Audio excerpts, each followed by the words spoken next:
ആകെ ടെൻഷനായല്ലോ പുതി. എന്ത് കുട്ടീനെ മാറി മാറി ടെൻഷനായി പറയണേ? എല്ലാരും പറയണേ കുട്ടി ഇങ്ങളെ ചേലാണ് നീ. പിന്നെ എന്റെ കുട്ടി എന്റെ പോലെ ഉണ്ടാവുക? അല്ല ചേലൊന്നും ഇപ്പൊ നിങ്ങളുടെ വിചാരിച്ച് കുഴപ്പമില്ലേ, നിങ്ങളെ ബുദ്ധി കിട്ടി എന്താ കാട്ടുന്ന എന്റെ ബുദ്ധിക്ക് എന്താ കുഴപ്പം? എന്താ ബുദ്ധി? നിങ്ങളൊന്നും സ്കൂളിന്റെ പടി തന്നെ കണ്ടില്ല അല്ല ഇപ്പൊ ഇതിനും കിട്ടഞ്ഞി. അതപ്പൊ കണക്കാക്കിക്കണേ. എനിക്കൊന്നും പിന്നെ അന്ന് പഠിക്കാനുള്ള അവസരം ഉണ്ടായിരുന്നില്ല. എന്നാൽ എന്റെ കുട്ടീനെ ഇന്ന് ഈ നിലയിൽ പഠിപ്പിക്കാനുള്ള എല്ലാ സജ്ജീകരണവും ഒക്കെ ഉണ്ട്. ഇനി അത് പഠിക്കാനാവണല്ലോ. നിങ്ങളുടെ കുട്ടികൾക്ക് പഠിക്കണമെന്നുണ്ടെന്നുണ്ടെങ്കിൽ ഇതങ്ങോട്ട് കേട്ടോളൂ. അങ്ങനെ വെക്കേഷൻ എല്ലാം തീർന്നിട്ട് സ്കൂളൊക്കെ തുറന്ന് മക്കളാരൊക്കെ സ്കൂളിൽ പോകുന്ന ടൈമാണ്. ഇനി എല്ലാ മാതാപിതാക്കളുടെയും വലിയൊരു ടെൻഷൻ എന്താണെന്ന് വെച്ച് കഴിഞ്ഞാൽ അവരുടെ വിദ്യാഭ്യാസത്തിന്റെയും പഠനത്തിന്റെയും കാര്യത്തിനെ കുറിച്ച് മാത്രമായിരിക്കും. നിങ്ങളൊന്നും ടെൻഷൻ അടിക്കേണ്ട ഒരാവശ്യമില്ല.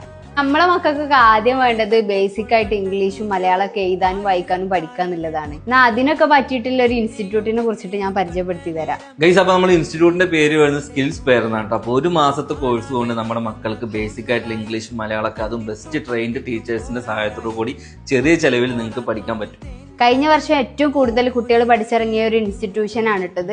ഈ ഒരു കോഴ്സ് വരുന്നത് LKG മുതൽ 7ാം ക്ലാസ് വരെയുള്ള കുട്ടികൾക്കാണ് കേട്ടോ. അപ്പൊ എന്തായാലും ഇനി നമ്മളെ മക്കളെ വിദ്യാഭ്യാസത്തെ കുറിച്ചിട്ട് നമുക്ക് ടെൻഷൻ അടിക്കേണ്ട ആവശ്യമില്ല കേട്ടോ. താഴെ കൊടുത്തിട്ടുള്ള നമ്പറിൽ വിളിച്ചിട്ട് ഇപ്പം തന്നെ അഡ്മിഷൻ എടുത്തോളൂ.